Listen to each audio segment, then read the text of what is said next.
for healing and understanding. Kona is proud to commemorate the 100 years of the Mappila atrocity, and we are going to take a look through the eyes of women. Stories of women are very much ignored in the world, has always been, and we want to take a step in correcting that. Today, August 22nd, is especially significant because 100 years ago, a Sharia kingdom was established in the Malabar region of Kerala. Very few Indians know about this. The riot ringleaders were coronated as Raja of the Hindus and Emir of the Muslims of the region.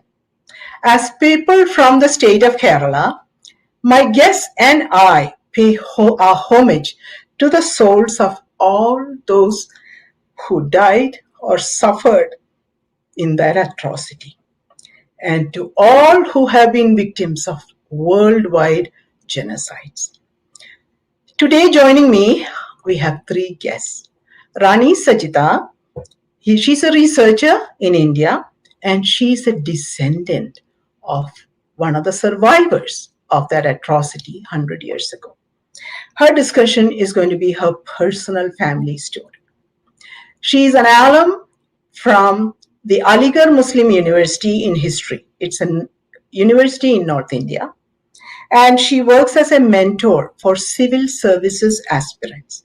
She's also an ardent devotee of Devi, or Mother Goddess. Our second guest is Anjali George, founding member of People for Dharma, Indic Collective, and the Shaktitva Foundation. A pioneer of the ready-to-wait movement related to the great Sabarimala temple controversy a couple of years ago.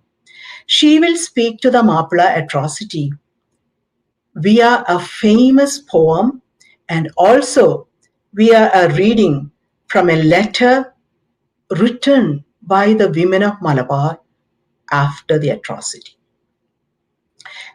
In addition, she will help us understand why this incident is a fading or forgotten genocide. Our third guest is Dr. Vishwanath. He's a physician in the United States, working on grassroots level empowerment of Hindus. He will talk about the plight of Hindus today and what the community is doing to uplift ourselves. He represents the Hindu Seva Kendram, an organization that does grassroots work in the state of Kerala.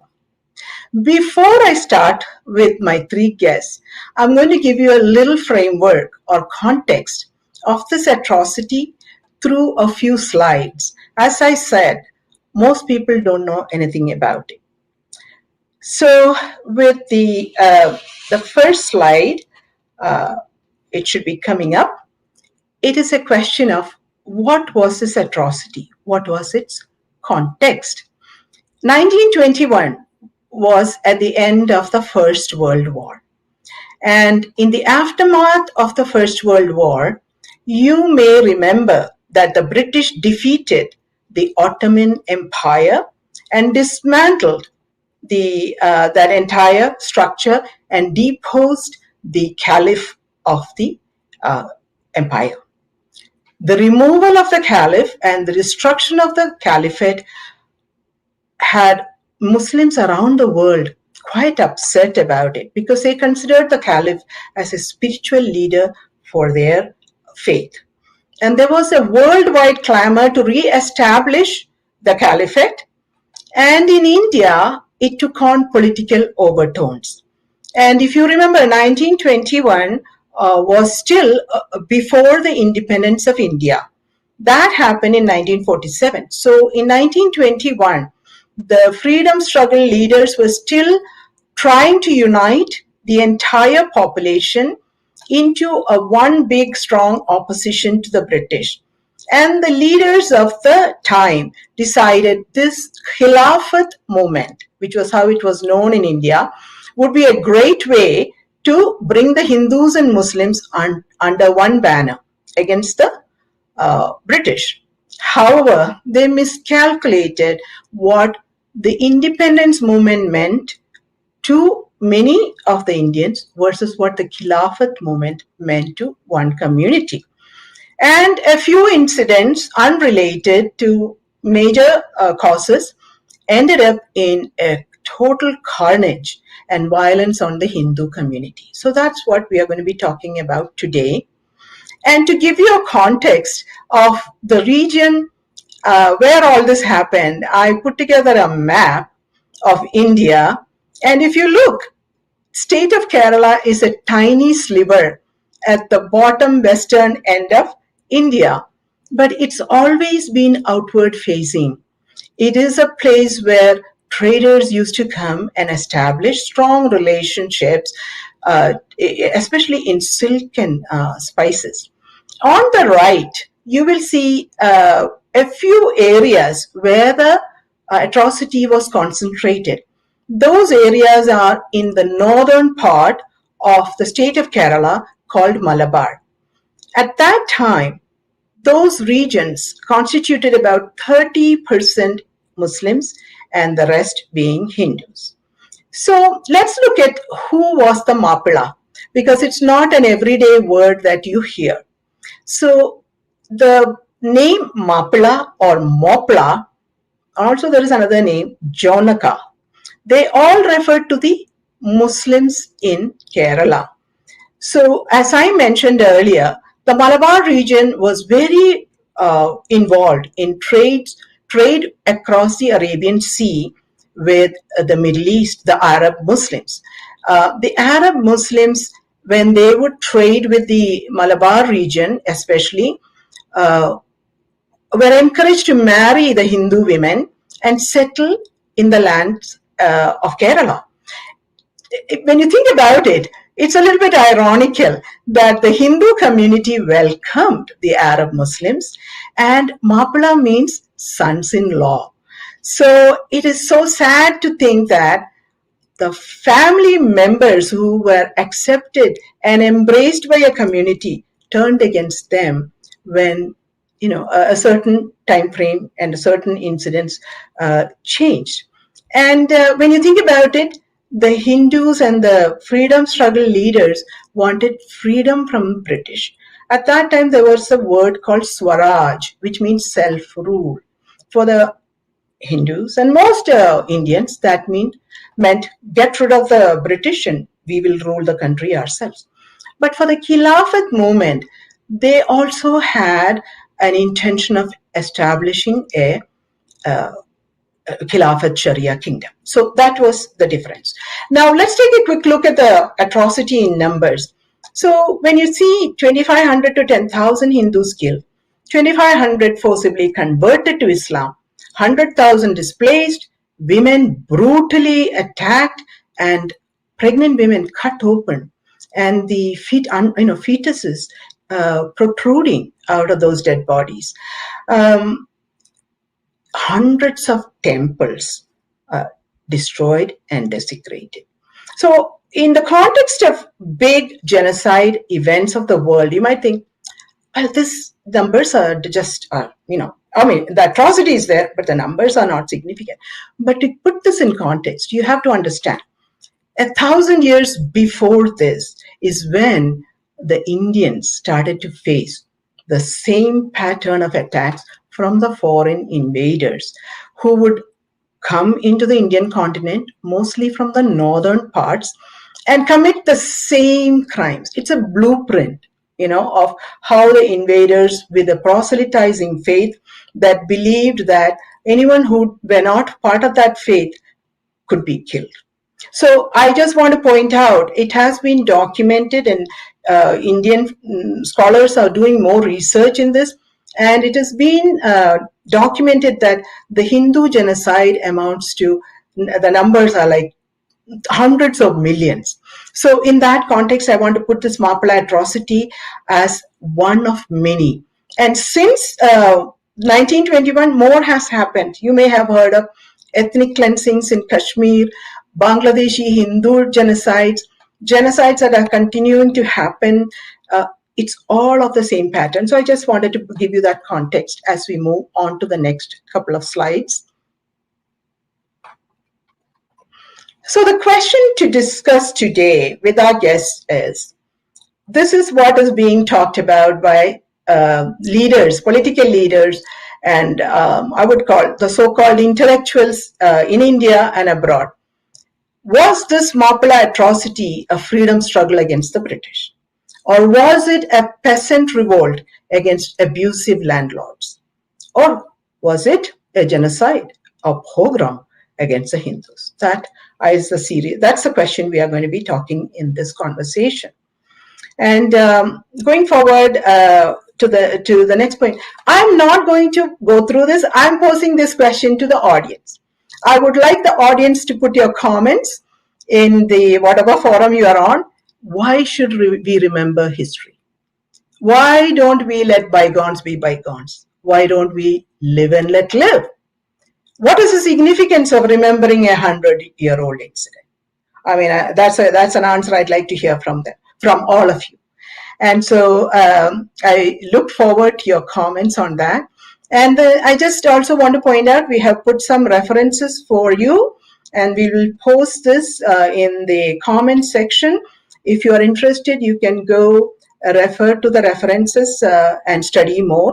I want to thank the people who wrote books, wrote letters, and saved them from that time. That is the basis of our conversation today.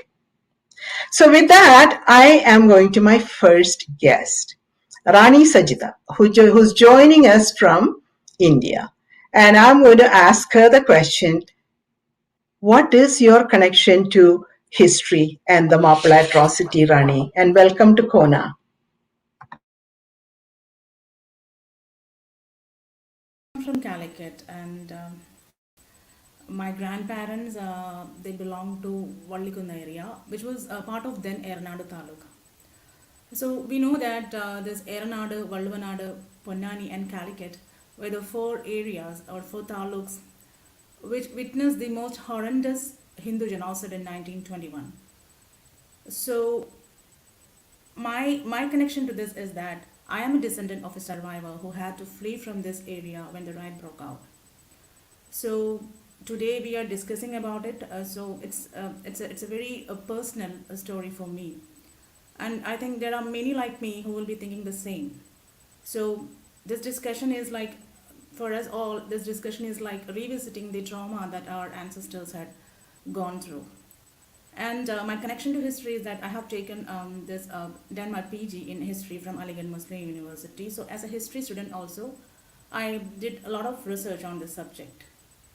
So today, since we are remembering our ancestors and their agony that they have undergone, I feel that it's very personal for me and people like others like, who live in this Calicut and Pannani Taluk. So they also feel the same.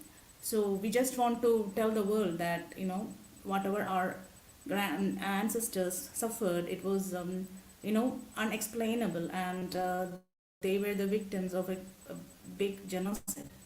So that's why I'm here to talk about it.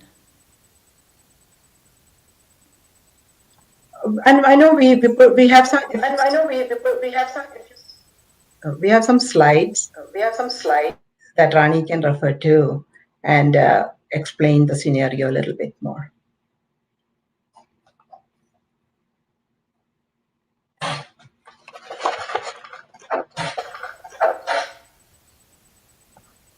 Yes. So like I said, my grandmother, she belonged to Vallikunda, which was part of Ernaadu Taluk. So when the riot broke out, she had to flee from there. Like many others, she somehow escaped and took shelter in a refugee camp in Calicut.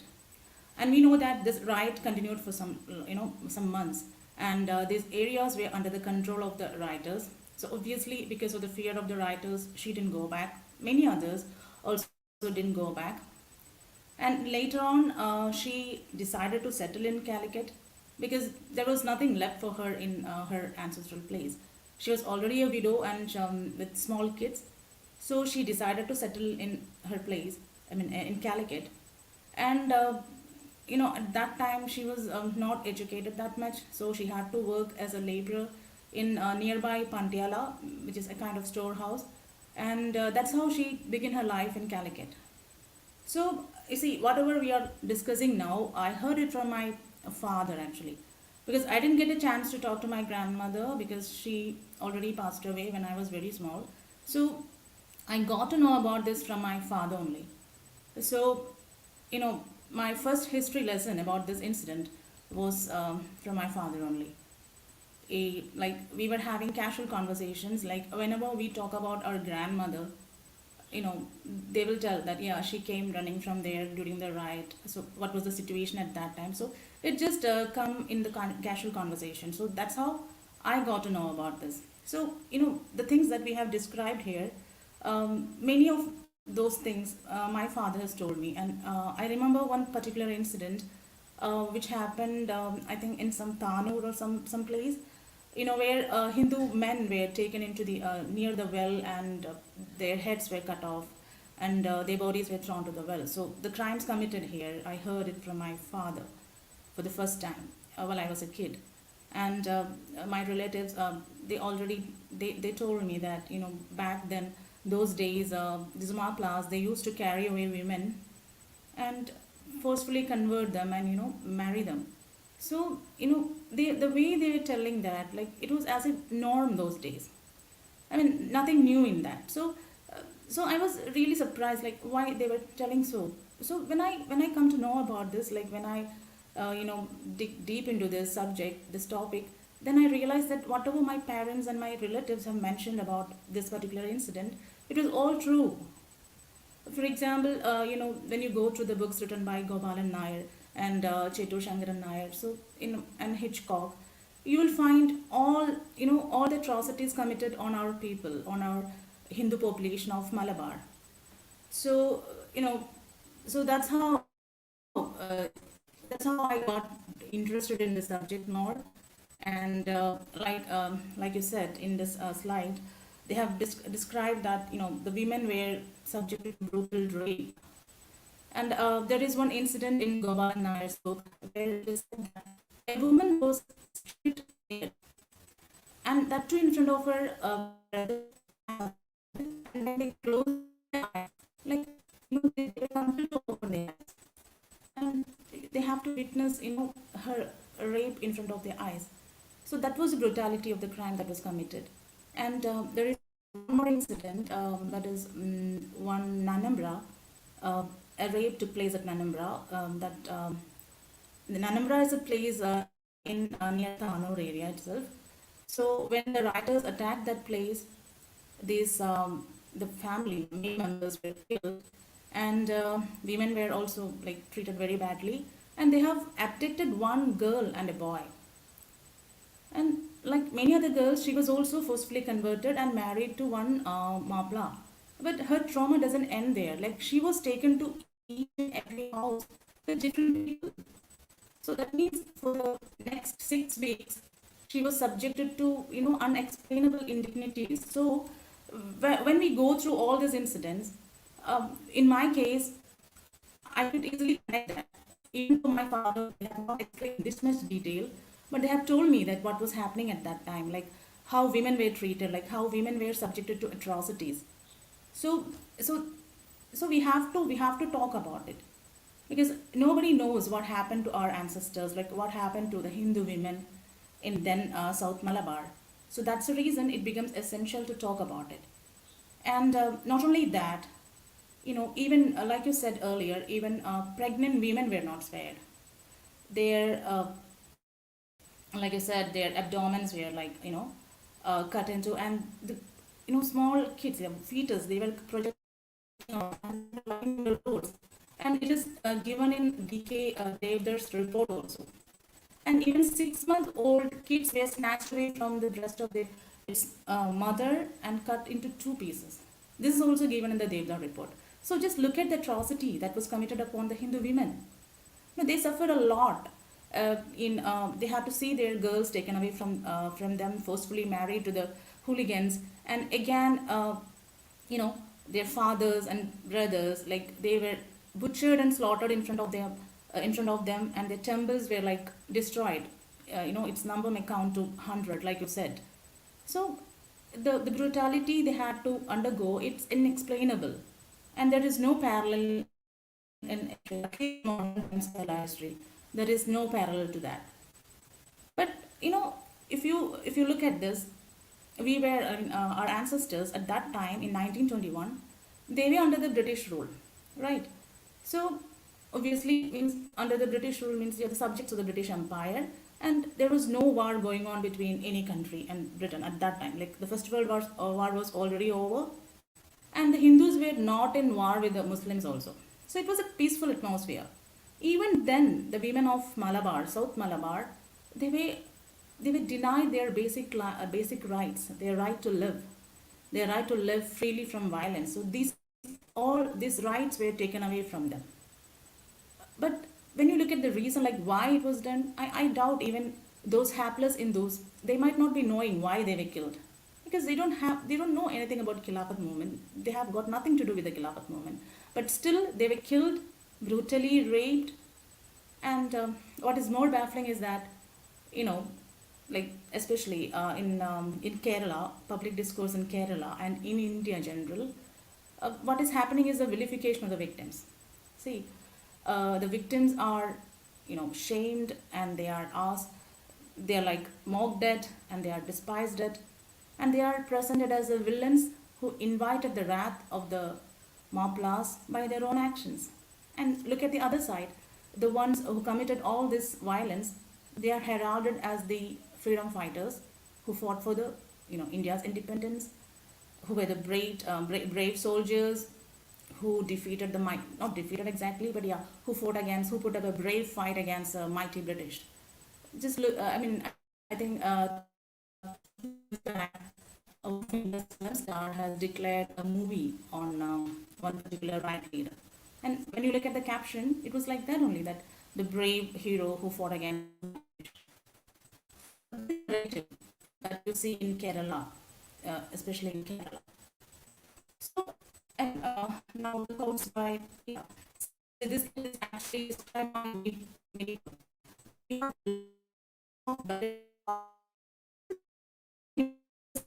I think we have some audio problems, Rani. Try not to move too much, okay, when you talk. Uh, Go ahead.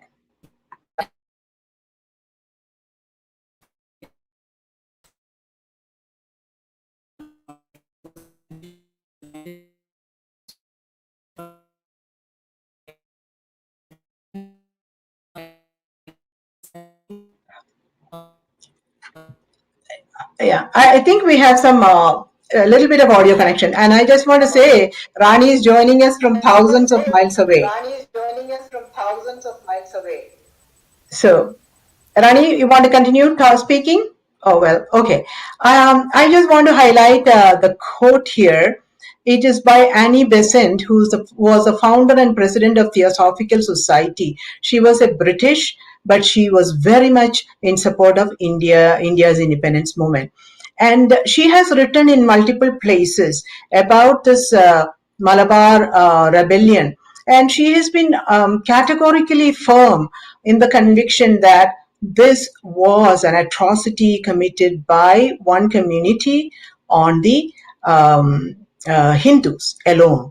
At the end of this whole thing, it lasted about a year, and then the British government conducted an inquiry into the whole incident, and a question was asked of the government. The question was, how many madrasas and mosques were destroyed? The answer was 0. So if a similar question was also asked, how many Muslim homes were set to flame? How many Muslim women and children were kidnapped and forcibly converted? I have to say the answer would again be 0. Okay, so we're pointing out a few images here, and I actually got this from my conversation with Rani. So what we are showing here is on the left side top, you see a Hindu Kerala woman in the dress of that time. Kerala is a highly tropical, hot climate. So they wore cotton clothing, one for the bottom part and one for the cover of the top. But the picture on the right is a picture of women dressed in the Muslim outfits, which is with a head cover, long sleeved, tops, and and a bottom piece of it. This was of so the people, the mobs that came ready with the clothes. So when people say this was random, unplanned, my question is, okay, but why would people come ready to convert? What has conversion to do with peasant revolt, or what has conversion to do with Rani, please mute. What has conversion to do with um, uh, independent struggle, right? And if it were a peasant struggle or independent struggle, both Hindus and Muslims should have stood up. Didn't happen. The picture on the bottom, on the left side, it's a picture of a Hindu man. Hindu men used to wear long hair and twist it into a bun on one side. It was very significant for a Hindu, the hair. To cut the Hindu's hair at that time was a mark of insult. So on the right side, you're seeing this hair pieces all cut up. So again, the marauding mobs came ready with knives to shave off the hair, to change the clothing. So this, when people say it was unplanned and random, I'm having a little hard time understanding what is random and unplanned.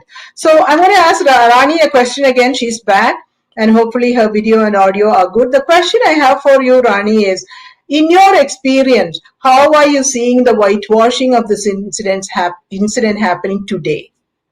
Can you explain that to us? Yeah, like I said earlier, what they have done is they have just ignored, telling that, yeah, these were minor skirmishes that happened, nothing big, only few people were died, and that too, some people turn communal, so, doesn't have to do anything with the religious thing or not. So, so they were like, first they were trying to ignore the fact that it was a genocide. Then later, what happened is, slowly and slowly they started negating the entire thing, and they started, viewing these people, that is the perpetrators of violence, as the heroes. So slowly, one side they were negating and they were completely, deleting this memory from our people, like the Hindus. On the other side, what was happening was these people, these perpetrators of violence, they were continuously encouraged, given pensions, and now heralded as the freedom fighter, like, that we have seen 2 years back. So this happens not only in movie, in history book, textbook also. You know, not a word about the mayhem caused by the Mappilas. When you study this in our textbook in India, you will not find any word that talks about what these Mappilas have actually done to the Hindu population of Malabar. You will not find that there. There you will find that, yeah, it just turned violent. Just one two line. And what happened to the victims? What were the brutal atrocities committed on them, like we have described earlier? This you will not find anywhere. And 2 years back, I think, when you were searching for this, even it was not there in the public domain. It was very difficult to get these books. So that's how they have tried to delete this entire history and the entire genocide from the minds of the Hindus. The future generation, if you ask them, the current generation, if you ask them, they will not be knowing about this, because they have ignored us, they have deleted this from the memory, of public mind. And now the other side is becoming heroes, and now it is a time of attack. Whenever we talk about the victims, they will say you are a communalist, you are a Sankhi, or they will call you names. And when last 2 years back, when this became a discussion in the social media, those were talking in favor of the victims, coming and saying that, I my father, like, my grandmother, they suffered, when they were coming and telling that, they were silenced. I think some cases were also, they were threatening that cases will be filed. So this is how they were silencing. So what is happening is they ignored us, they deleted this from our future generations memory, and when somebody comes and talks about it, they are silenced and they are threatened. So this is happening, I think, like, it's 100 years, and this is happening for a long time now. Because in 1971, I think, the government in Kerala, they have given pensions to these people, and they were regarded as the freedom fighters from there onwards. So it's happening from that time. Now it has reached a stage where it is attack on the other side, attack on the victims. Vilification of the victims is in full swing now. I have a question for you. How many memorials are there How many memorials are there? for the Hindus versus the rioters? And I was like last year or a few 2 years back itself, I saw in the Facebook that one girl posted that that Tur well itself has been completely, disappeared. You will not find that well there. It was bought by somebody and they have completely removed that. And not one memorial for our victims. But on the other side, you will find plenty. Yeah, so everything is happening from the government side. We don't have anybody from government side or from the other side. We don't have anyone, who talks about these victims, because we have kept silent for a long time, and our silence has been, taken advantage of by others. So that's what happened. So, Rani, one last question before I move on to Anjali is, how do you plan to keep your family story alive? With your let's say young family members, how do you plan to keep the story alive? If you could share a few thoughts on it. Yeah, so this incident is actually happened 2 years back. So I was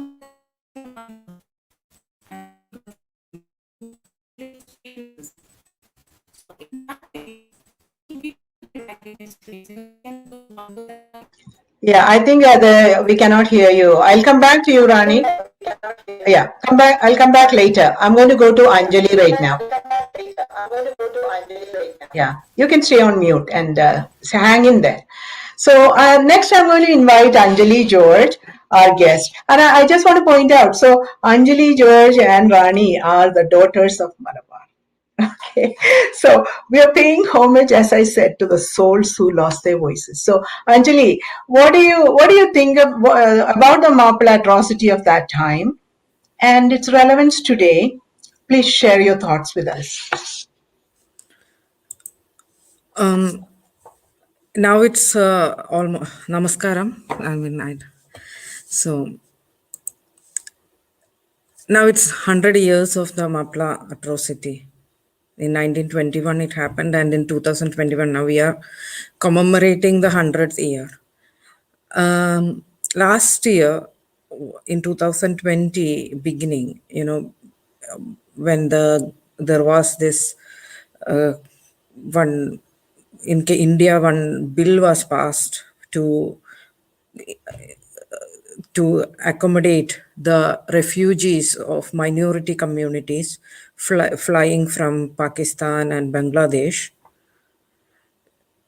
and they naturally come to India for refuge, and to give them shelter and to give them citizenship in India, seeing India as their natural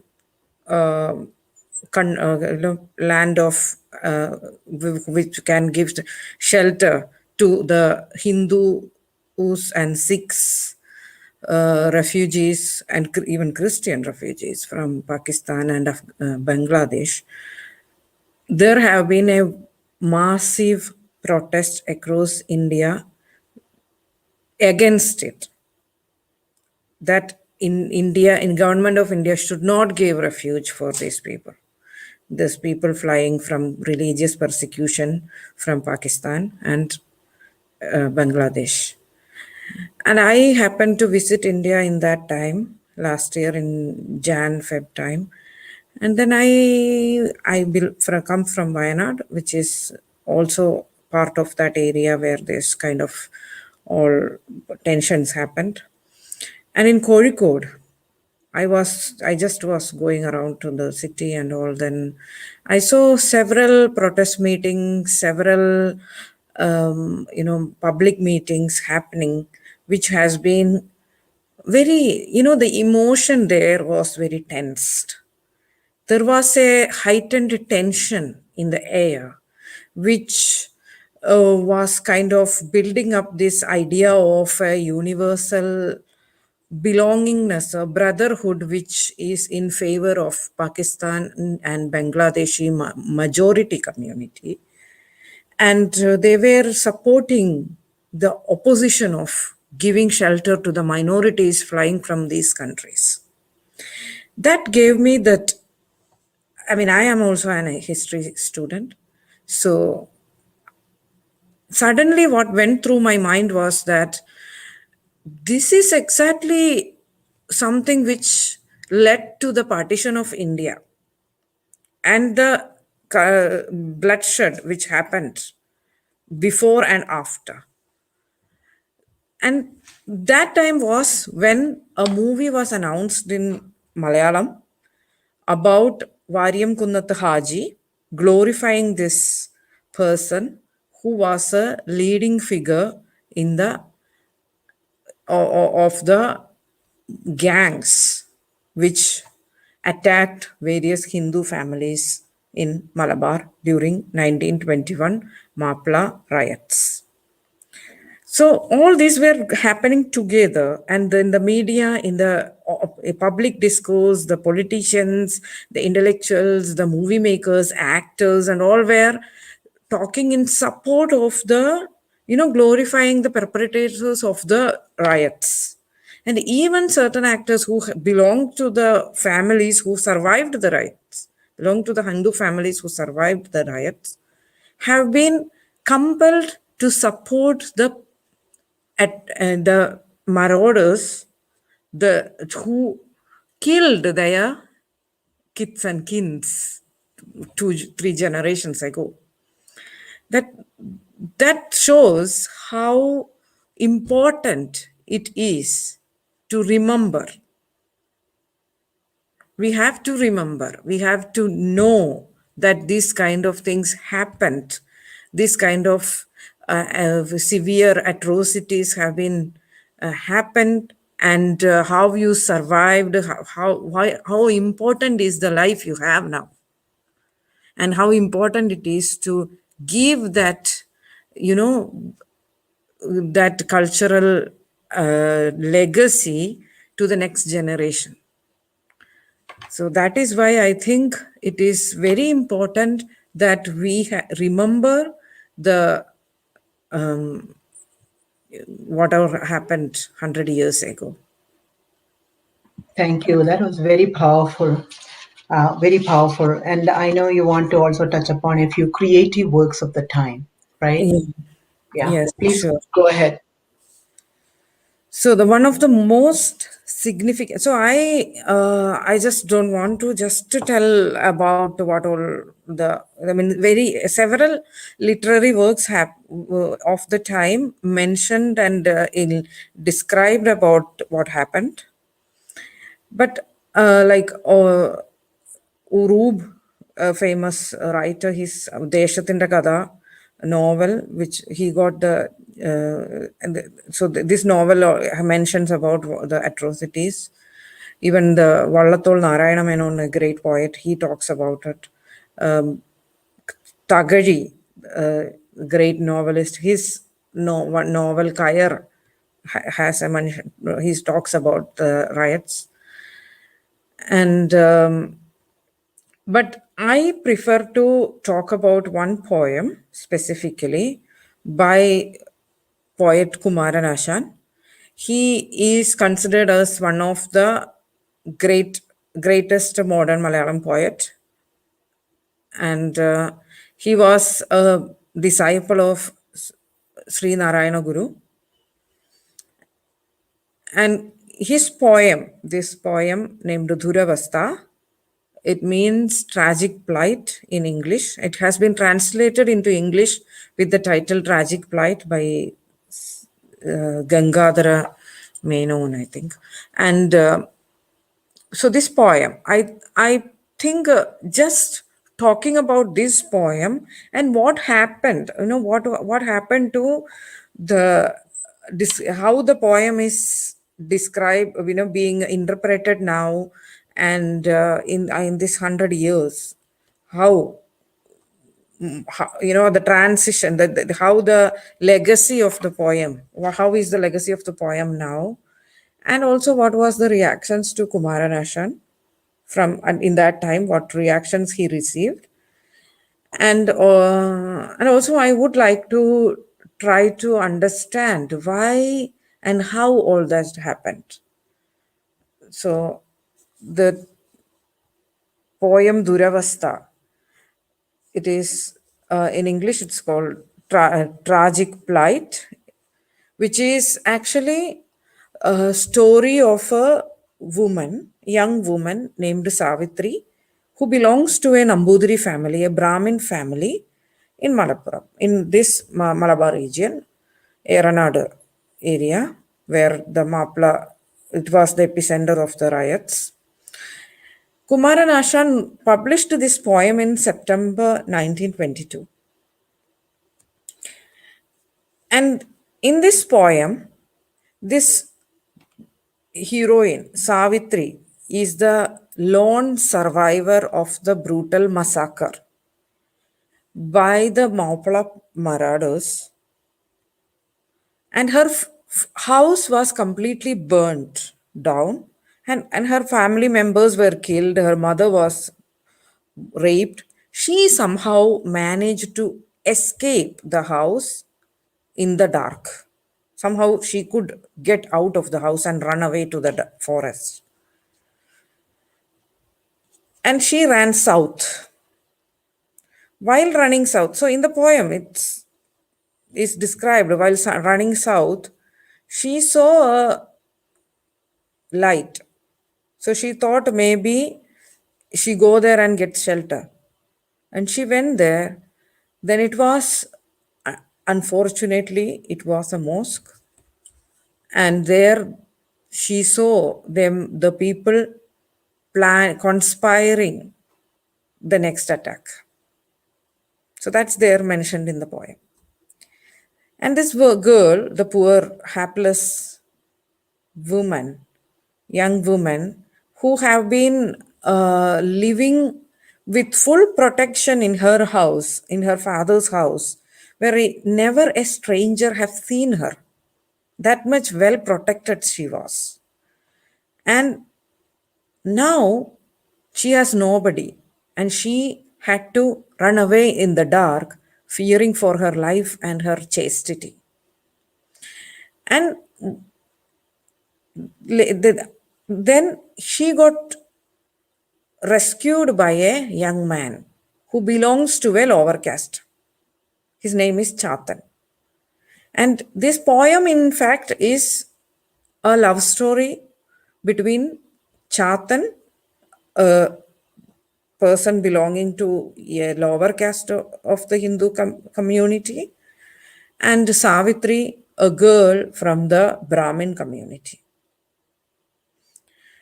And the poet goes, as through Savitri's monologue, poet is rethinking about the social fabric of the time.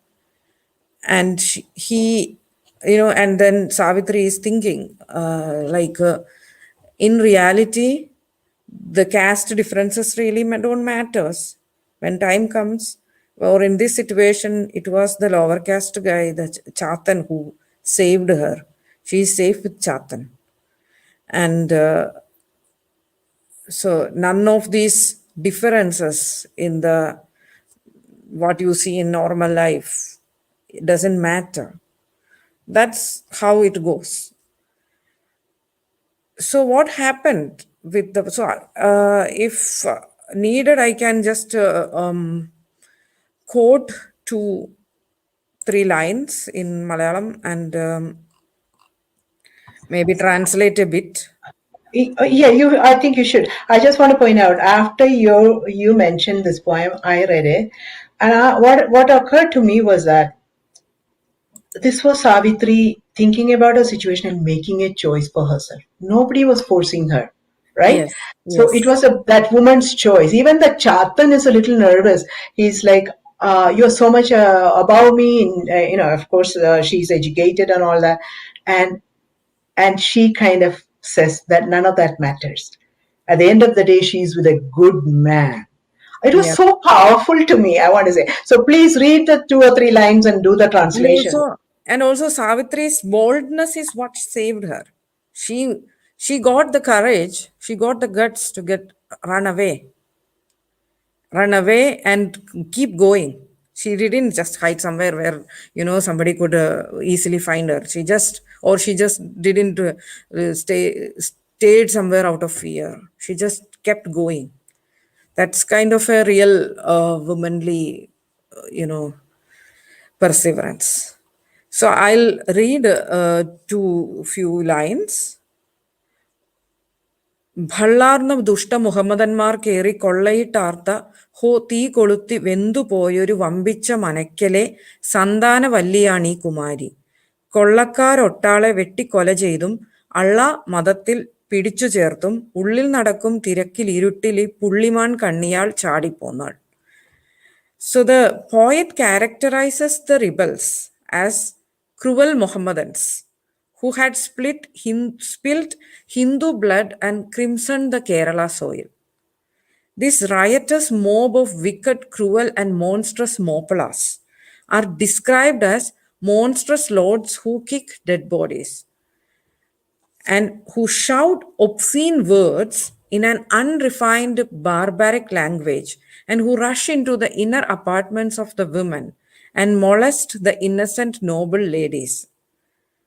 And he also explains how the rioters were slaughtering Hindus and forcefully converting them to Allah religion.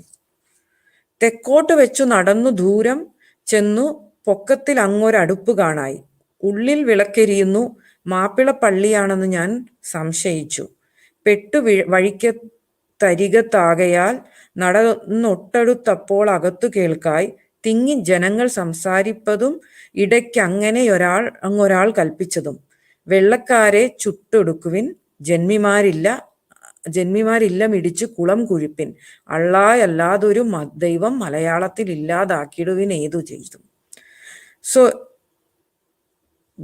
as I told earlier, the girl, Savitri, she's remembering how she somehow managed to run south. Seeing the light of a lamp, she approached the building, which unfortunately was a mosque where the conspirators were planning the massacre of Hindus so that they can establish Allah as the only god of Malayalam lands. And they are exhorting to burn down the homes of the landlords and establish the kingdom of Allah. So, and also the remembering the horrors of the gangs, these Mappila gangs in the Hindu homes, hacking men to death and raping women. The girl is again wailing in anguish, with the anguish of a caged bird, says the poet. He compares the girl with a caged bird. അല്ലല്ല എന്തെല്ലാം ചെയ്യുന്നു കശ്മലർ, നല്ലാർ ജനങ്ങളെ കാണുക വയ്യേ, അമ്മമാരില്ലേ സഹോദരിമാരില്ലേ, ഈ മൂർഖർക്ക് ഈശ്വര ചിന്തയില്ലേ, ഹന്ത മതമെന്നു ഘോഷിക്കുന്നല്ലോ ഈ ജന്തുക്കൾ എന്നതിൽ നീതിയില്ലേ. So she's lamenting, she's asking, doesn't these butchers have mothers and sisters? Is there no sense of justice and morality in what these beasts profess as religion? So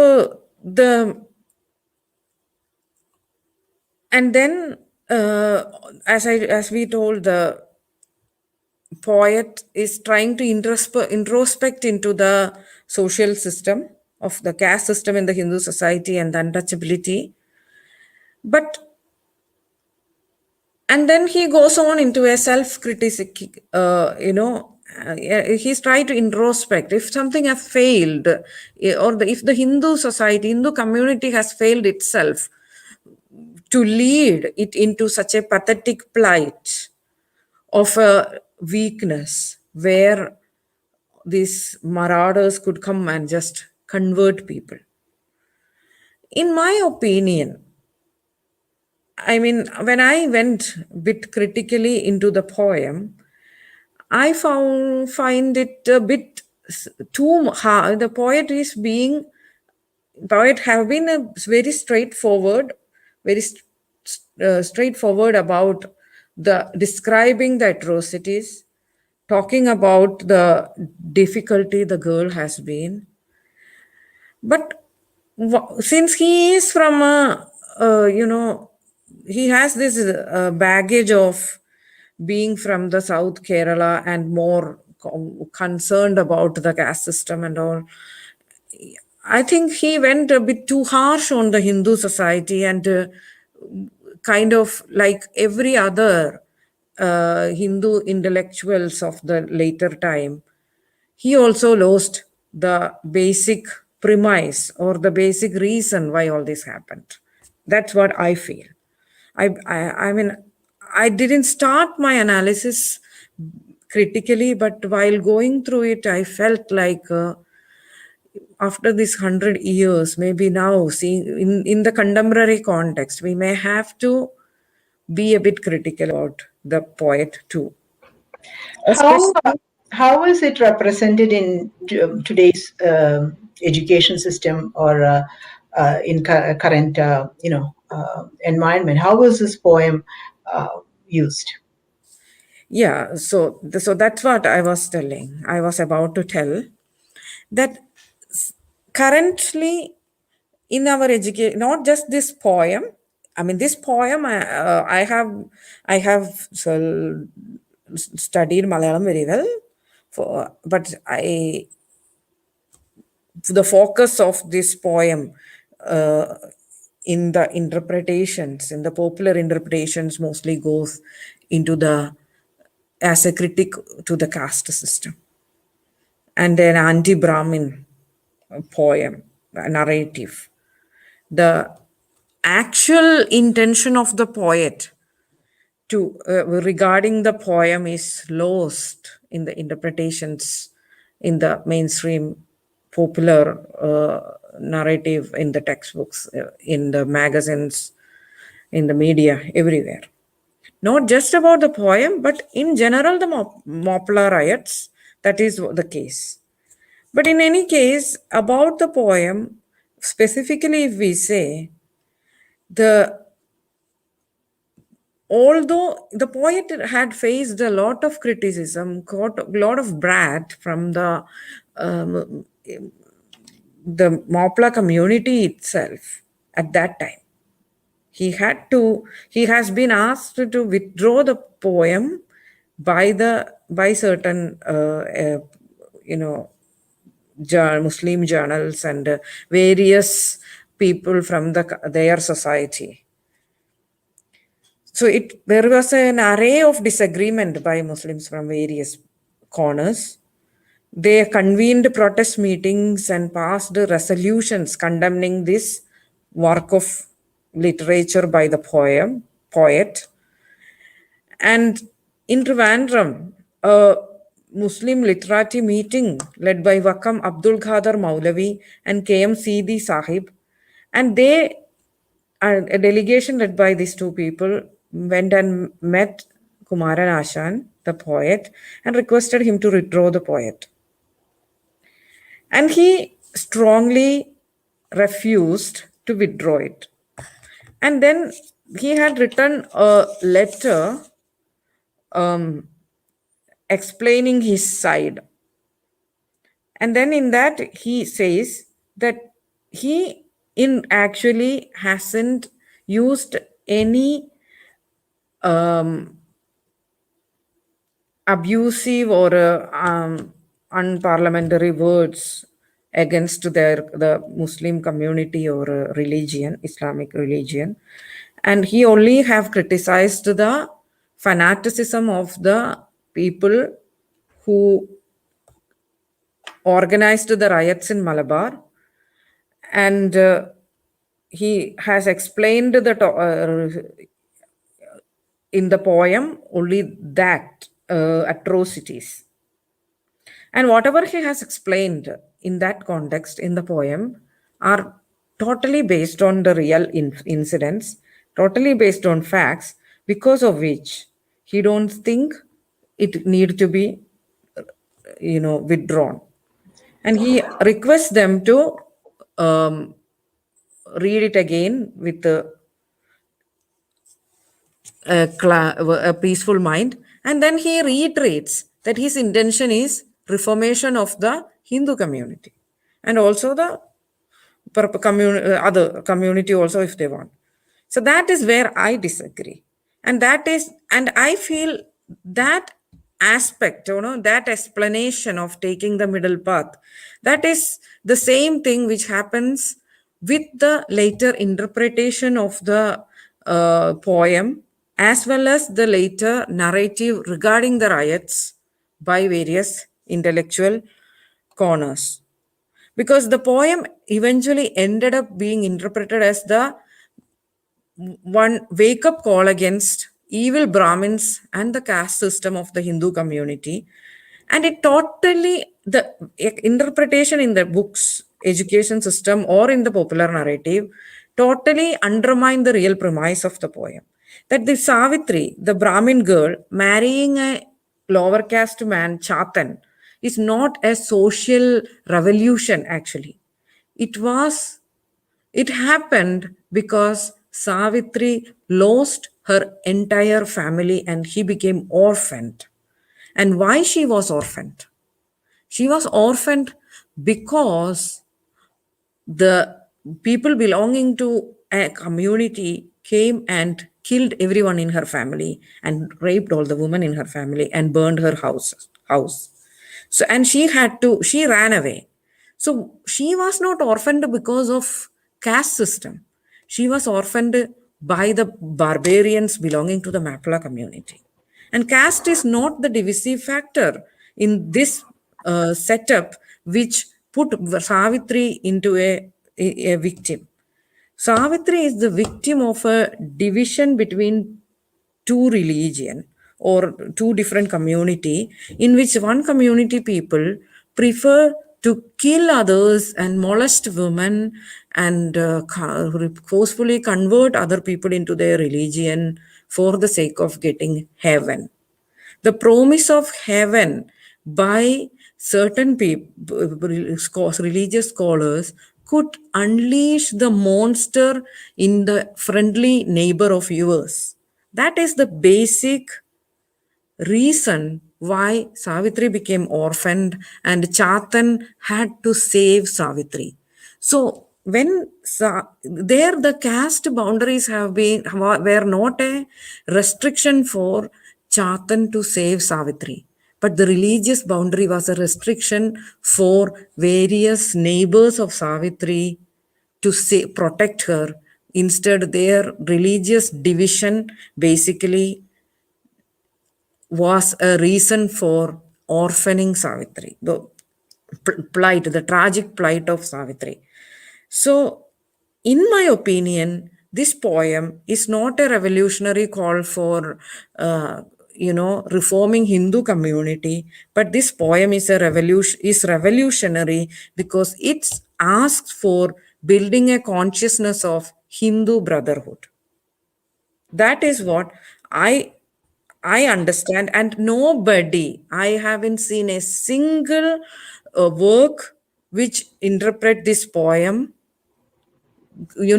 coming out of this dichotomy of this apologetic guilt consciousness of caste division. So the problem is the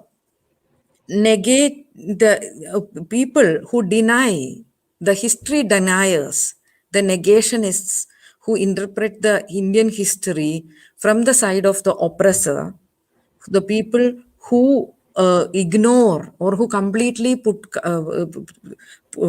the genocide of thousands of millions of Hindus under the carpet, they get an opportunity because they are using this caste narrative to shut the Hindus. So Anjali, I have to say I want to go back and reread it again. Okay, it's a very powerful poem, and I'd like you to maybe suggest other readings as well. I know you mentioned some of the great Malayalam authors, and everyone listening in, if you are a Malayali or not, please read the poem. I feel like what we need is resetting our own minds, our Hindu minds, on these works of literature, and I'm so happy to see you to hear you say how strongly Kumar Nashan withstood the attacks on him. Right, he was not like a Galileo or one of those scientists who were silent. He stood his ground. So. Yes. That is why we have the poem. But I feel like we need to start reading. We should have public readings. This is what we should do with our young children. Have public readings and have people like you, Anjali, come and give a conversation on what is the intent of that poet with that poem, right? And reset the thinking around it and have people look at it from different aspects. And, I think what you are saying is, what Kumar Nashan is saying is that the perpetrators of the atrocity have to be called out for their doings. But that Yes. doesn't mean the entire community is guilty, which is what the CAA has done to Hindu community in America. CAA happened in India, but the entire Hindu community in America is now painted with, oh, you are all fascists and things like that. So that is the danger. We need to know how to separate. Kumar Nasan understood it, but of course the people who were asking him to not publish or withdraw did not understand the difference. It's not castigating the whole community. It is calling out, It's something for what it not is. just that. The people who asked him to withdraw, they included various kinds of the of in public figures from the Muslim community. They all they all stood their stand in justifying the riots, in justifying the killings. None of them were apologetic about the killings of the thousands of Hindus and the forceful conversion or the establishment of a religious, kingdom by the certain fanatics from their community. None of them. Even this KMC, the Sahib, who is considered to be who earlier I have heard about him as a great, leader. Right. Then only I understand. Now later I understood he has justified. He even wrote, Duravasta is called tragic plight, and he wrote a criticism of the poem, even justifying the riots, um, titled Enduravasta. What a Then situation. what is this? Why is this happening? Why he should writing this? That means they don't see anything wrong in this happening. And that exactly when this, now this Taliban took over again in Afghanistan. So why I was preparing for this talk, then that's when in this last week, this all happened. So I was thinking, like, they wait 20 years, they were out, but they could come and just take over with ease. Why it happened? Because the Afghan military, the members in the Afghan military, wherever this Taliban comes, they just join the Taliban. That's happening. Yeah. We are, and all are wondering. I was watching some Western news channels, and then they were wondering, why is it happening? So why they are joining? How could this barbaric Taliban could convince them to join them? But that's how it is. And in Mappila riots in 1921, that's exactly what happened. Till yesterday you were playing around with the neighbor, but or even in Savitri is seeing has reminiscing such a situation where her family, somebody who was working in her family, who was very close to everyone in their family, even they were there. And I have read certain writings by various leaders of the time who in that somewhere, and in Gopala Menon's book also, I think, they have been writing that many people, Maplas were telling the the Hindu friends, that we may not be able to help you, because when the entire religious group comes, we can only stand with them. And now I can see that like many my friends and all, they are forced to go very fanatically, in their dress code, everything. They are forced. They may not, many of them are not mentally willing, but they have to. Only the rich actor, maybe some famous actors or the rich people's women can wear anything. Like for Mammootty's wife don't need to cover her head, but normal one middle class person's girl, if she don't cover the head, Nasari and Nasim can go around in shorts. But try that Yeah. from a normal family, they are trouble. They will be outcasted. They will be attacked. So it's, yeah, in their community also they have this problem. Yes. So when, as you told about the reading, more reading, I just would like to read a letter Yes. by Rani of Nilambur, the woman from Malabar, the victims to the viceroy, wife of the viceroy of British India at that time, Lord Reading. So, so that not completely, just apart from the letter, so that the viewers could get have gauge the severity of the atrocities happened at that time. Your ladyship is doubtless aware that though your unhappy district was witnessed by many Mappila outbreaks in the course of the last 100 years, the present rebellion is unexampled in its magnitude as well as unprecedented in its ferocity. But it is possible that your ladyship is not fully appraised of all the horrors and atrocities perpetrated by the fiendish rebels. Of the many wells and tanks filled up with the mutilated, but often only half dead bodies of our nearest and dearest ones who refused to abandon the faith of our fathers, of pregnant women cut into pieces and left on the roadsides and in the jungles, with the unborn babe protruding from the mangled corpse, of our innocent and helpless children torn from our arms and done to death before our eyes, and our husbands and fathers tortured, flayed, and burned alive, of our hapless sisters forcibly carried away from the midst of kith and kin and subjected to every shame and outrage which the vile and brutal imagination of these inhuman hellhounds could conceive of thousands of our homesteads reduced to cinder mounds out of sheer savagery and a wanton spirit of destruction, of our places of worship desecrated and destroyed, and of the images of the deity shamefully insulted by putting the entrails of slaughtered cows where flower garlands used to lie, or else smashed to pieces, of the wholesale looting of hard earned wealth of generations, reducing many who were formerly rich and prosperous to publicly beg for a piece or two in the streets of Calicut, to buy salt or chili or betel leaf, rice being mercifully provided by the various relief agencies. These are not fables. The wells full of rotting skeletons, the ruins which once were our dear homes, the heaps of stones which once were our places of worship, these are still here to attest to the truth.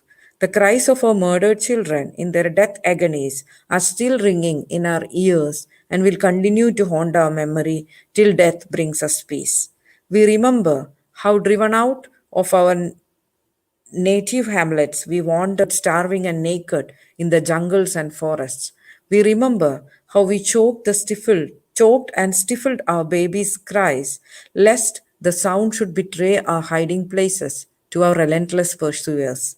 We still vividly realize the moral and spiritual agony that thousands of us passed through when we were forcibly converted into the faith professed by these bloodthirsty miscreants.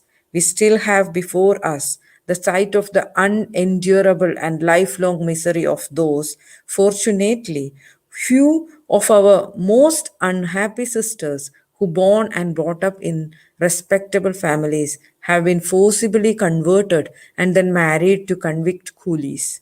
For 5 long months, not a day has passed without its dread tale of horror to unfold. This letter and the plight of Savitri both describes same story. Just in the poem, it being a creative piece of literature, is going into a romantic note of a story of Savitri being rescued and married or living together with Chatan. Other than that, I see no difference between the plight of Savitri and the memory shared by these women to the Viceroy of India, the wife of Viceroy of India. Anjali, the Kona team had a couple of clubhouses promoting the event, and we did the reading of from Annie Besant and Ambedkar quotes, and we did a little bit reading from the letter. And we had a lot of people who called in from India and other, around the world. And many of them said, we have the stories. But what they said was that, especially the ones in India, said, we are afraid to speak up. We are even changing our last names from Menon and Nair to something else. So we are not targeted and attacked. And, this was, I didn't know it was to that extent where the fear permeates the Hindu community because of the silencing.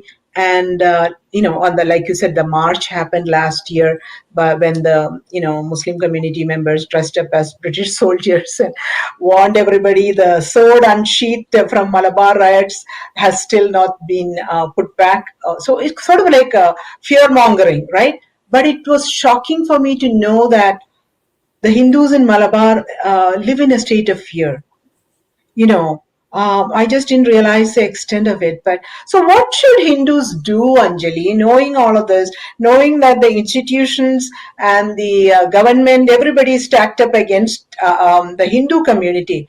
What do you think we should do? I know you are very successful with your, founders of the right to wait for Sabrimala. You did make a huge difference in bringing the women of Kerala together on the Sabrimala temple issue. So, what should we Hindus do other than learn, educate ourselves, read the poem to themselves and their family members, read the letters? What is a prescription for what is happening?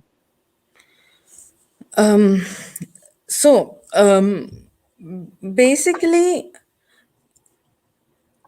all are, may not be about this particular incident, or maybe about a lot of about Mappila riots. But overall, Hindus in general understand that they are being cornered from all everywhere. In India, the state itself is targeting Hindus indirectly. There is a lot of subliminal messaging going on in the public discourse, which keeps Hindu in perpetual fear. And as I told, certain actors were very vocal about for the Mappila rioters. Although these people, these particular personalities, families are also survivors because for the daily bread. So one problem what happened is post independent India got independence and the Hindu resources got secularized. So the secularism in India is a weird thing, which basically put Hindus into a corner, took all the resources of the wealth of Hindus and use it for the upliftment of minorities. And the Hindus again are fending on their own. And then they manage to go abroad and live there. But in abroad now there is problems coming up. As you told, the CAA has been used. And why I gave that much of a talk about the caste angle, even though I started preparing for this talk by thinking about going complete full gaga over Kumaran Ashan, I ended up not being so, a bit being critical about him because of the what is happening is they are using the caste is being again riled up, taken up to attack or to, you know, go, divide and persecute the model minorities, the Hindus in America. So that is why I felt like maybe that angle has to be talked here today. So first thing is knowing that these things happened, knowing that Hindus have been victims of 1,000 years of continuous violent conquest, violent colonialist conquest by monotheistic, politically motivated philosophies, and is no that knowledge alone could have saved Hindus. I think already we would have, in the last 7-8 years, there would have been a very positive change in the status of Hindus. But I see a lot of sometimes some a ray of hope comes in, like the Shabarimala temple time, leaving away the shedding away the apologetic attitude of a progressive Hindu as taught by the secular and people, intellectuals, and the Indian state and the Marxists. The Hindus of Kerala came together, the women of Kerala came together to ascertain their rights. But the problem is then that is done. Then again everything went back to that. So as a community, so that is why I think we need to read Duravastha and understand that what is needed, we need to be inspired that what needed is the poem. From the poem, what we need to take in is that there is need of a Hindu brotherhood, a consciousness, a collective consciousness cutting across caste, community, language, and politics also, that even if some another Hindu who is in trouble is belonging to a different political ideology also, this community consciousness should be there. Then there Very will be good. a collective, Yeah. a Kashmiri Hindu whose pain need to be understood, and I need to be empathized with the Kashmiri Hindu's plight. Then only a Kashmiri Hindu can empathize with or a Tamil Hindu can empathize with what happened to the Malabari Hindus. That collective consciousness should be there. That Thank you doesn't so much. mean that you need to completely uniformize, homogenize all your way of life. You don't need to protect your diversity, protect your way of life. But along with that, you have to stand with the rights of every other Hindu. Very good point. I Consciousness needs to appreciate be created. your thoughts on it, and those readings were very powerful. So, in the interest of time, Anjali, I'm going to go to Dr. Vishwanathan, and then I think we want to wrap up with the questions from the audience. So, Dr. Vishwanathan, can you just give us an idea of what is the plight of Hindus today and what is being done on the ground? I would really appreciate your thoughts on it. Namaste to everyone. Thank you for inviting me to be here.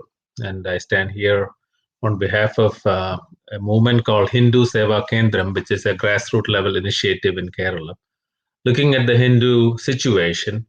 And I would like to show what exactly is happening on the ground in Kerala as we speak. We have spoken about the Mappila riots, and Anjali ji and Rani ji had spent a lot of time about what happened on the ground. And now I want to see what are the lessons we learned.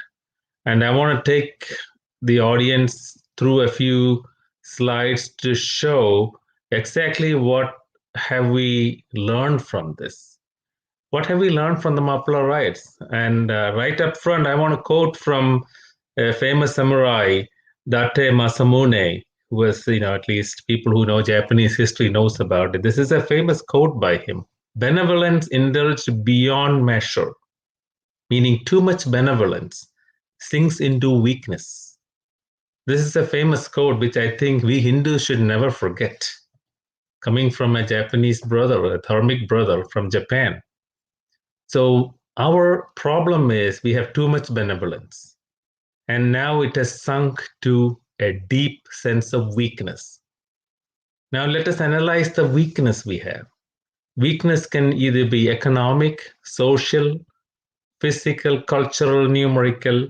These are the main ones. Economic, of course, Hindus are at the rock bottom of the economic scale or the ladder in Kerala.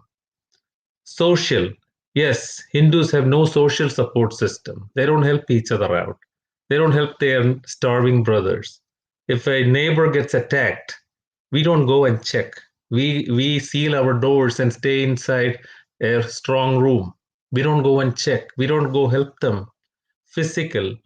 Hindus have forgotten their martial culture, especially Hindus of Kerala, who had a very strong culture of martial arts. Remember, we are the home of Kalari, the mother of all martial arts.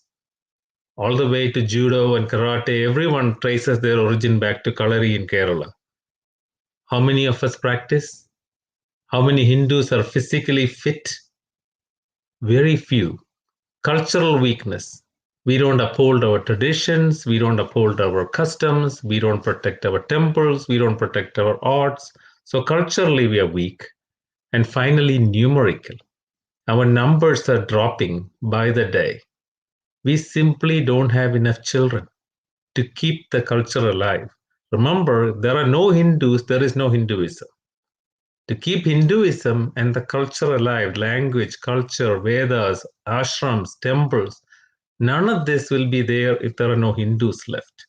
So we have these weaknesses, the 5 I've listed out, and unless every one of them is addressed, history will simply repeat. So let us not be trivial about this.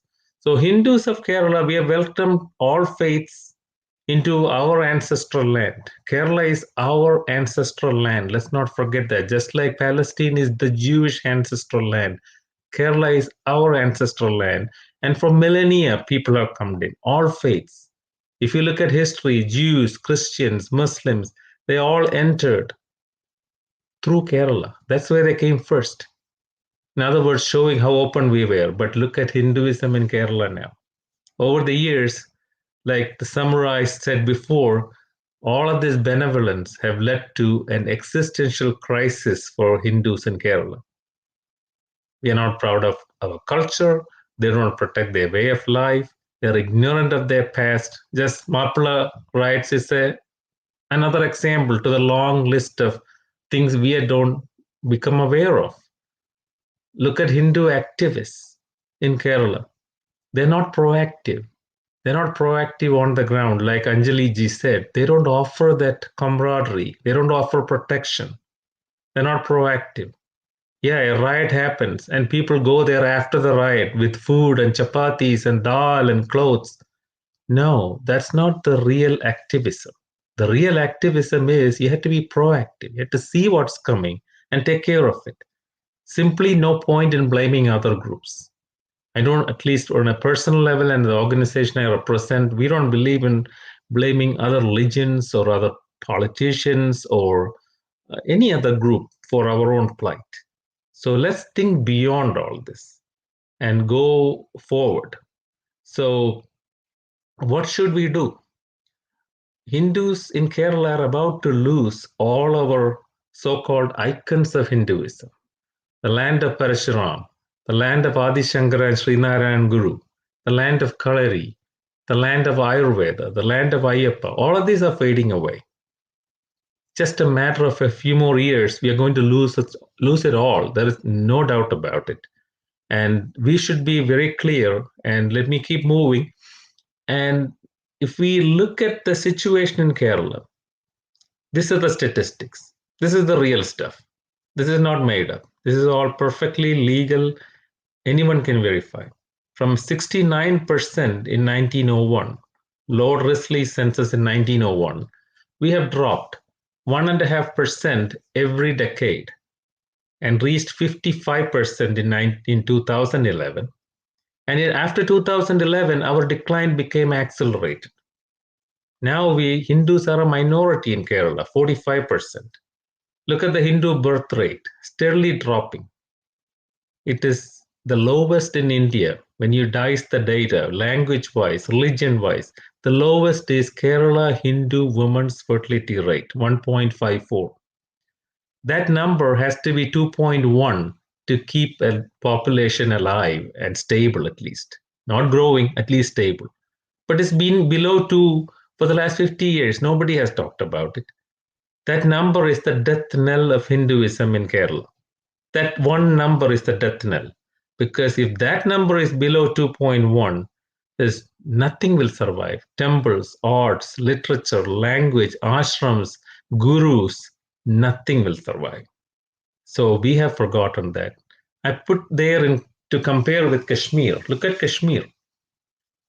2001 to 2017, the birth rate almost doubled. 84% increase in births. Think about it. Curfew every day.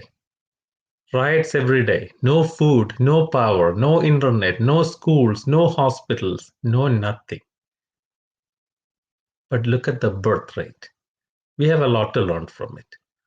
Right now, if I were to report live from the labor rooms of Kerala, among the newborns, Muslims outnumber the Hindus. Simple fact. These are government data. Simple facts.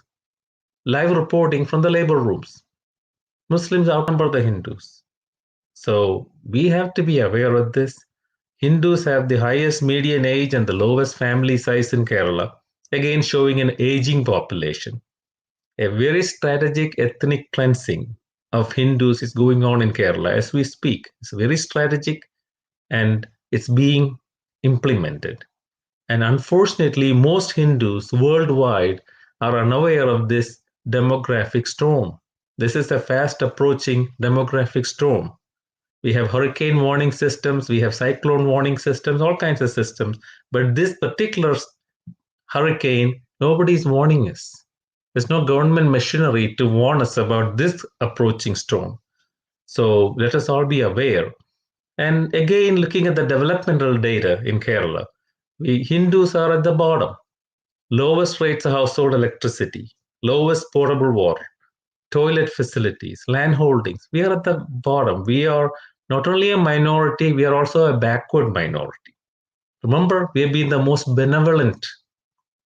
We have welcomed everybody, but look where we are now. In some areas, we are at the highest, Hindus, in Kerala. We own the suicides. Kerala has the highest rate of suicides in all the major states of India. In fact, one of the highest suicide rates in the world. Even the WHO is still trying to figure out why. But I'll get you a clue. 92% are Hindus. If it's a family suicide in Kerala, 100% are Hindus.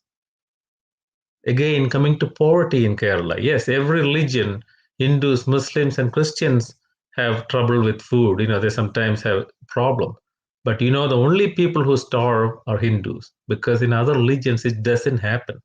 Like Anjali ji said before, they have a support system. They have a brotherhood.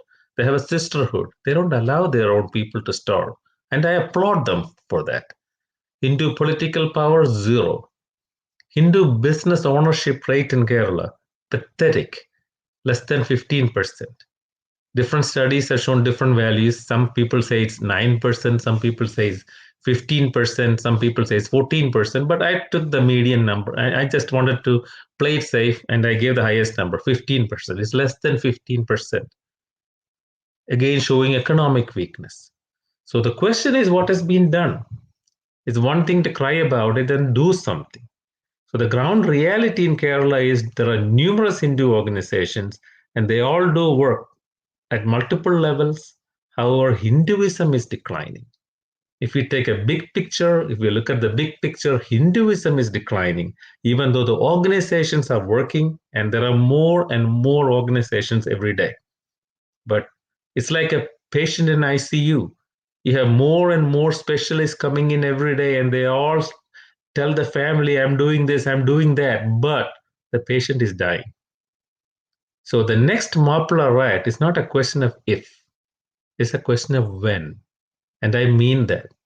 It's definitely a question of when, and we just be ready for it. So if we don't want what Anjali ji and Rani ji described, if we don't want that to happen again, we better shed our ego.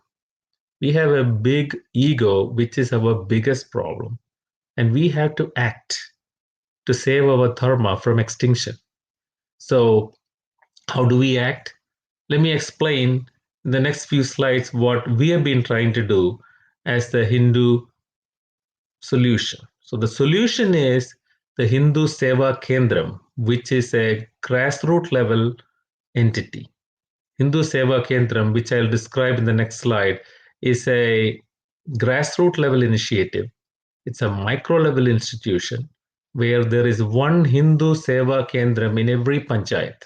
There are 1,000 plus panchayats in Kerala, and every panchayat is supposed to have one Hindu Seva Kendram where any Hindu can walk in 24 hours a day, 7 days a week, asking for help. They can ask for any kind of help. Nothing on the radar screen is not ours. Anything which appears on a Hindu radar is ours. And it is designed to address every major weakness of the Hindu society, as I described above, the different types of weakness. And no matter what caste you belong to, no matter how much education you have, and what political affiliation, it doesn't matter what what politics you have. You may be a lefty, you may be an extreme right, or you may be a middle person. Nothing matters. You may not have politics, but we don't consider any of that. If you're a Hindu, we will help you. That's our policy. And we make sure that is done that way at the grassroots level. So Hindu Seva Kendram has no bias, has no hang-ups, has no ego of any kind, and we try to reach out to every Hindu. This is what should have been done way back. If this was done and we reached out to every Hindu, found their weakness, fixed their weakness, showed that brotherhood, like Anjali ji said, this Mappila riot may not have happened. Or if it tried to happen, it would have been stopped right in the beginning. Tens of thousands of Hindu women wouldn't have been violated. Just think about it. How many of them were raped, murdered, killed, babies sticking out of their womb, husbands cut into pieces? Look at the price we paid for not addressing our weakness. So let's not blame others. We should look into ourselves and fix our weaknesses.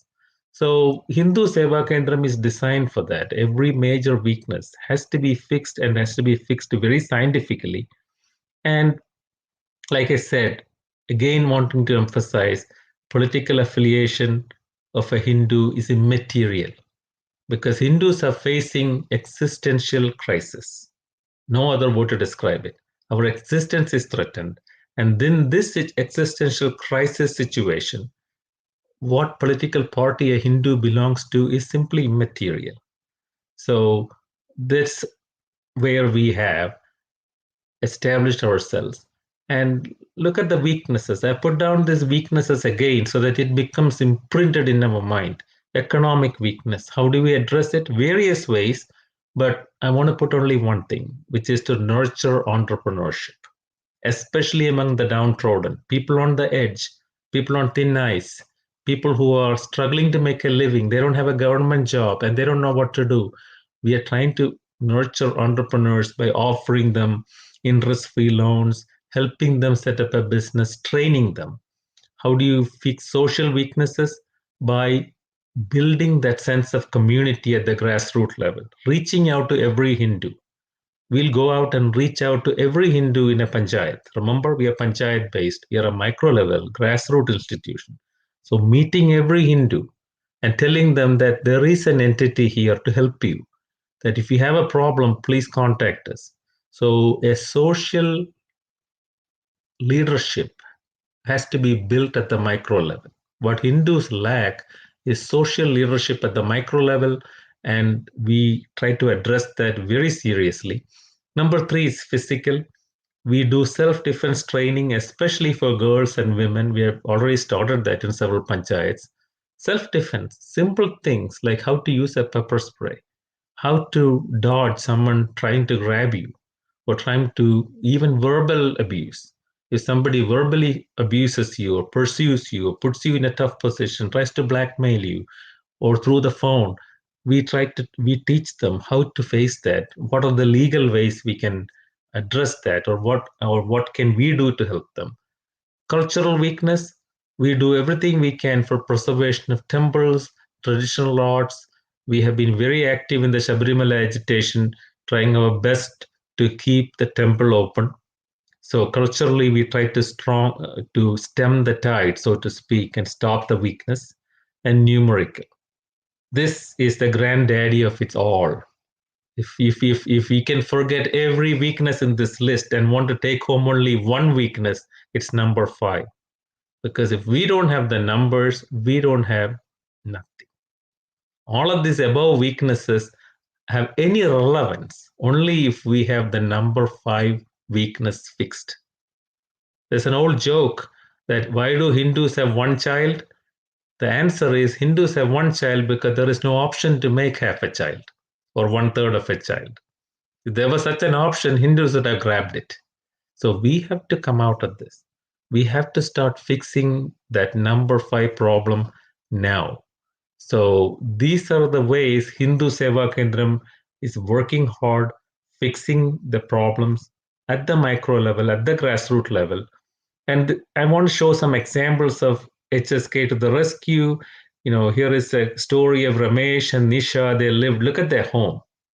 Can we call this a house? But this is the typical Hindu house in Kerala. Just think about it. Mentally deranged children, they took out a bank loan, and all of that home collateral and the land around it went into the loan, and the bank was initiating foreclosure, and they were going to commit suicide. Okay, the easy way out for Hindus in Kerala, right? Suicide, if there is a problem, because there's no one to help them. So HSK was contacted, we negotiated with the bank to a lower payoff amount, and Hindus in Houston, USA came together and created a fund very quickly. They came together and they said they will help this family. And so we paid off the loan and the home was returned. So this is one example of the brotherhood we talked about. This is Hindu brotherhood in action. The people living in Houston, USA, they're all professionals living in air-conditioned houses, living a good American life. They didn't have to go and help this family, but they did. They came together and quickly pooled the money, sent it to India, and had that bank foreclosure stopped. Let me give you another example. This is girl empowerment. This is a case from a district called Wayanad in Kerala, where this husband and wife with 3 young daughters, they couldn't afford their education. In fact, the daughter, they were offered from another religion that they will sponsor the education of the daughters if, and you know what that if is, if they will move into, they will start doing going across to their religion. And they didn't want to do that. They contacted the Hindu Seva Kendram. By the way, we have a 24-hour hotline, what is called a Hindu helpline.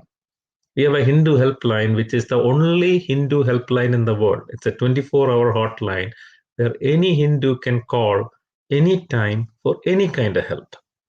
And they contacted us. So we helped a family from Canada near Toronto, came forward to help them.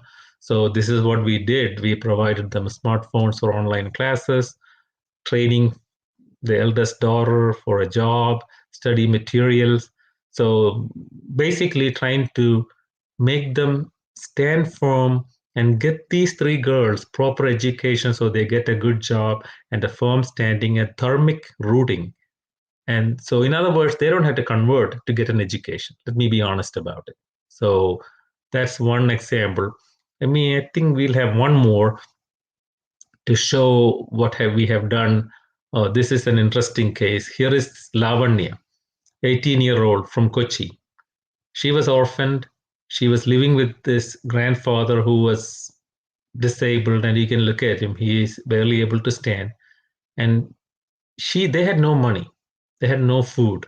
She actually dropped out of high school and went to a local store just to get enough money to stay alive and pay for the grandfather's medicines.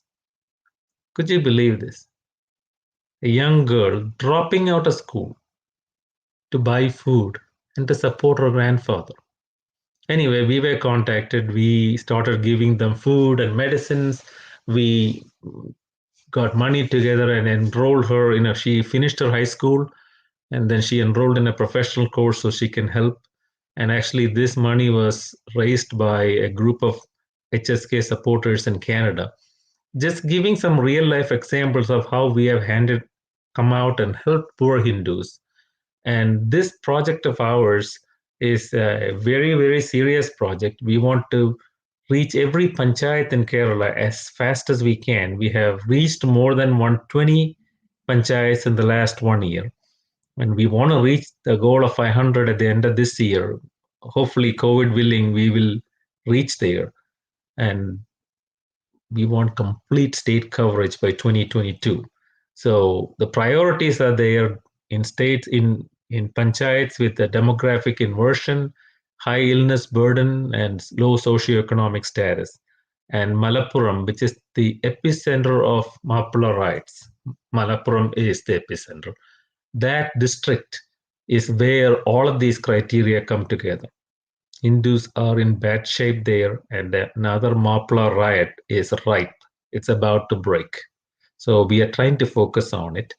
So this is our project timeline. Let's move on. This work of ours is something we need a lot of help with. I want you to be aware of it. This is something we are trying to address, the situation in Kerala and how we can get the brotherhood established in a very time sensitive way. We don't have a whole lot of time left. Please go on to the next slide. And this is the way you can contact us. We have a website, hindusevakendram.org. Contacting us via email, check us out on Facebook. And this is our 24-hour hotline. This is a number, any of you can call this number right now. There will be a professional answer. And if it is a question or a help, we will be able to help. We'll do everything we can possible to help. In other words, this is the way we want to reach the goal of avoiding another Mappila riot. Mappila riots happen for a reason, and the reason is us. The reason is our weakness. And let's own up that fact. So let's get ourselves ready for it. And the way we get ready is to become strong. Thank you for listening, and thank you, Kona, for allowing me to talk. Thank you, Dr. Vishwanathan. That was a very, very eye-opening status. So I know we are about an hour and 3/4 into the session. I was looking at the comments, and I think there was, in terms of questions, the question you already addressed, what is the present situation and the scenarios on what we can do. So actually, Anjali and you addressed what we can do, the collective brotherhood, and taking action on the ground. And I have to say, I've reached out when Dr. Vishwanathan has come up with a particular situation, and people have been very generous. Okay, and I think we should continue that. In terms of my original question, why should we remember? I know some of our friends have commented that if we don't pay attention to history, it'll repeat itself.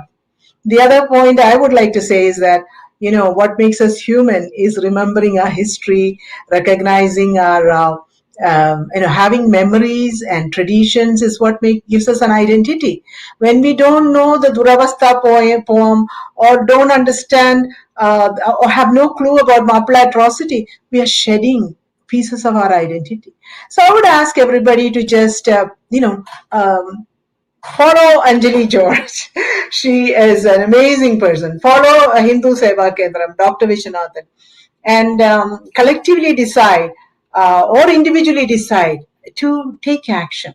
You can't listen to something like this and go back home and say, oh, okay, I'll take action tomorrow. Well, take action today. So Anjali and Dr. Vishwanathan, I think Rani has dropped off. I admire Rani for staying up until 3 a.m. of India time and giving her very personal story. Thank you, Rani. I do appreciate you joining. Anjali, any comments or and Dr. Vishwanathan too? Because I don't see any comments that we have to address. People have stated what their thoughts are, but I don't see any particular questions.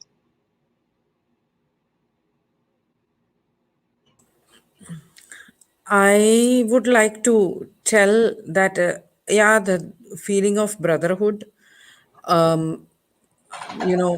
remembering what happened, it's all are needed. These are all is important to build a collective consciousness and for survival to move forward. But above all, for a Hindu to survive, Hindu has to go back to the roots. Go back to the roots doesn't mean that you go back to some, the connotation everyone put into idea that you go back to some ancient stone age. That's not the point. The point is go back to your roots, find out your Kula Devada, your family deity, restart the worship of your Kula Devada, because that is what will empower a Hindu from all kind of problems. That is what will give confidence. The suicide rate in Kerala is increasing, in my opinion. So as doctor showed the one family there, the mentally deranged children, a lot of congenital problems, all lack of children, all these issues, lot of problems, psychological problems, lot of problems can be solved if the fire of the ancestors, fire of the family deity is satisfied, then a lot of the problems can be solved. Every Hindu, you don't need anybody else's support to continue the worship or to take up the fire of your family. Fire is God, and that fire need to be lit up in the families. Then only even love jihad can be curtailed, because the girls need to feel the importance of holding that fire on, not just the girls. I have recently I have 3 days ago, a friend of mine was talking about how boys were converted for marriage. So it's not just a thing which affect only girls. There is a misconception like that. So basically, if you want to hold on to something, you need to have the fire in you. And for that fire, you need to have the fire in your homes. So the fire the light need to be lighted. That's Thank you. Thank Very, you very important reminder for us. Yes, thank you. and I thank you, Kona, for giving me this opportunity also. And very good night also. Thank you. Thank you. And one question for Dr. Vishwanathan. I think Vinod Keshavan has a question about Hindu Seva Kendram. If you, Vinod, if you want to pose your question. And a question about can you give the website to donate to from the USA?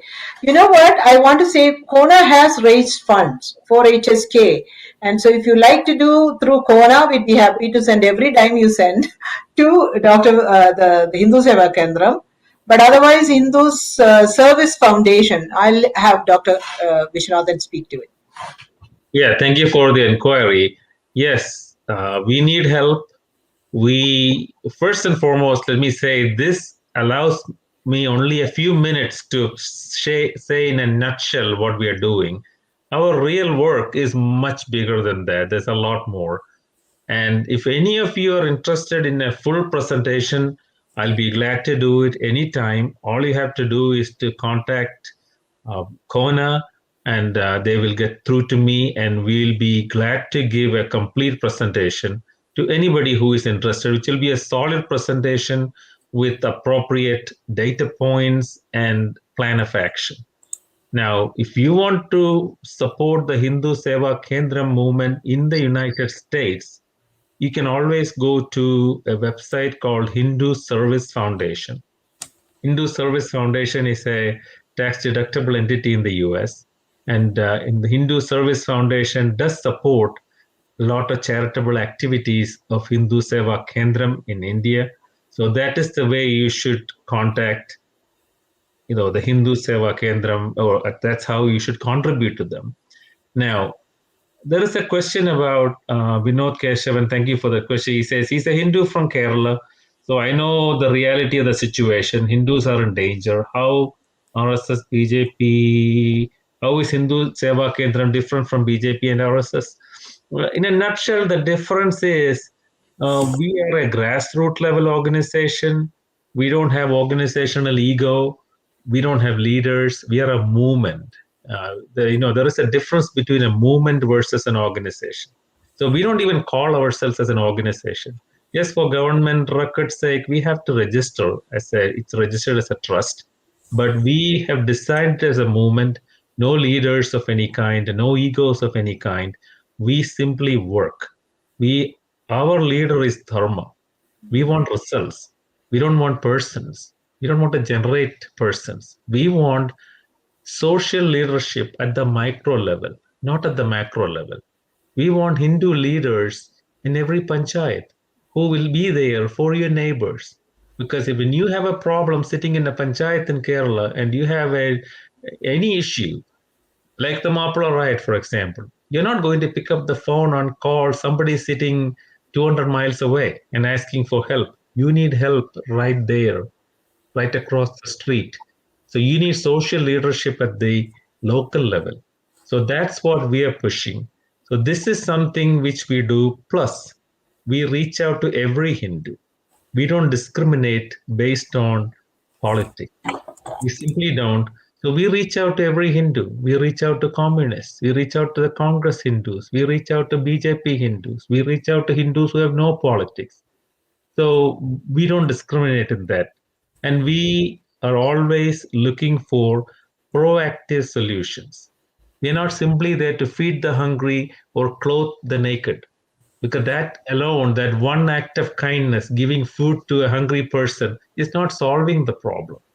We want to solve the problem. You have to teach him or her how to feed herself. You have to show them the way, how you can stand up and take care of yourself, instead of stopping this 24 hours a day standing with a beggar's bowl. This is the typical poor Hindu for you, standing there with a bowl and begging for food, begging for everything. We want to change that. So when somebody calls our Hindu helpline and is hungry or has no food or no home, yeah, we help them. That's humanitarian. We help even our people in other religions. People, Muslims and Christians call us too, and we help them. But when we go there, we tell the Hindu brother that you should help yourself. Here is the way you can make your own income. Here is how you can start a business. Or here is how you can send your daughter to school and she'll get a good job. This is the way out.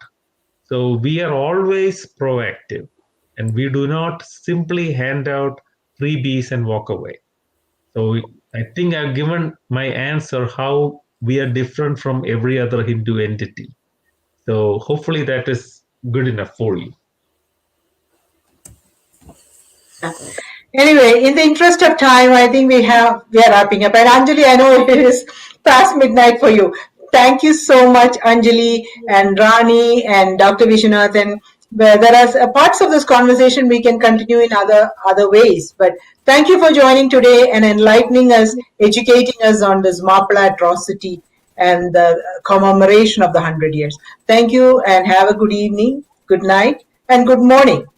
Namaste. Namaste.